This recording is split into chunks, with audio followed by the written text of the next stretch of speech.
മാടായിയിൽ UDFിൽ പൊട്ടിത്തെറിയെന്ന വാർത്തയിൽ പ്രതികരിച്ച് മുസ്ലിം ലീഗ് നേതാവ് സഹീദ് കായിക്കാരൻ. മാടായിയിൽ UDF നിലനിർത്തുക എന്നത് കോൺഗ്രസിനേക്കാളും മുസ്ലിം ലീഗിനാണ് ഉത്തരവാദിത്തമെന്നും ലീഗ് നേതാവ്. ഇപ്പോൾ കഴിഞ്ഞ ദിവസം ഒരു വാർത്ത പുറത്തു വരികയായി. കാരണം UDFിൽ വൈസ് പ്രസിഡന്റ് സ്ഥാനത്തിന് വേണ്ടി ലീഗ് കത്ത് നൽകി എന്നുള്ള വാർത്ത. ആ വാർത്തയെക്കുറിച്ച് ഏത് തരത്തിലാണ് ലീഗ് എന്ന നിലയിൽ പ്രതികരിക്കുന്നത്? വൈസ് പ്രസിഡന്റ് സ്ഥാനത്തേക്ക് അങ്ങനെ കത്ത് കൊടുക്കേണ്ട വിഷയമില്ല. കാരണം എല്ലാ കാലത്തും വൈസ് പ്രസിഡന്റ് സ്ഥാനം കോൺഗ്രസിന് നൽകിക്കൊണ്ടുള്ള ഒരു ഭരണസമിതിയാണ് മാടായി ഗ്രാമപഞ്ചായത്തിൽ ഉണ്ടായിട്ടുള്ളത്.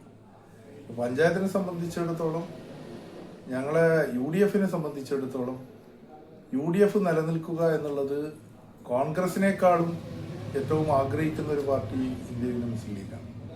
അപ്പം അതുകൊണ്ട് തന്നെ UDF നിലനിൽക്കുക എന്ന ഉത്തരവാദിത്വം ലീഗിനാണ് അത് അത്യാവശ്യമായിട്ടുള്ളത്.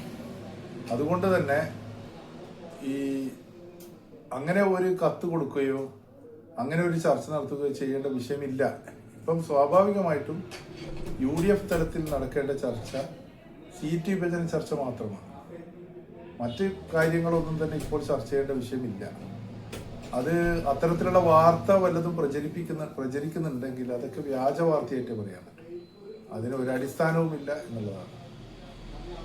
ഇപ്പോൾ UDFിൽ സീറ്റ് ചർച്ചയായി ബന്ധപ്പെട്ടിട്ട് ചില പ്രശ്നങ്ങളുണ്ട് നേരത്തെ അവർ. കാരണം ലീഗ് അധികം സീറ്റ് ചോദിച്ചു, ആ സീറ്റ് കാരണം കോൺഗ്രസ് ലീഗ് ചോദിച്ച സീറ്റുകൾ കോൺഗ്രസ് വിട്ടുകൊടുക്കാൻ തയ്യാറാവാത്തൊരു സ്ഥിതി വെച്ചു. അങ്ങനെ എന്തെങ്കിലും സീറ്റ് വിഭജനവുമായി ബന്ധപ്പെട്ട്? അങ്ങനെ ഒന്നുമില്ല.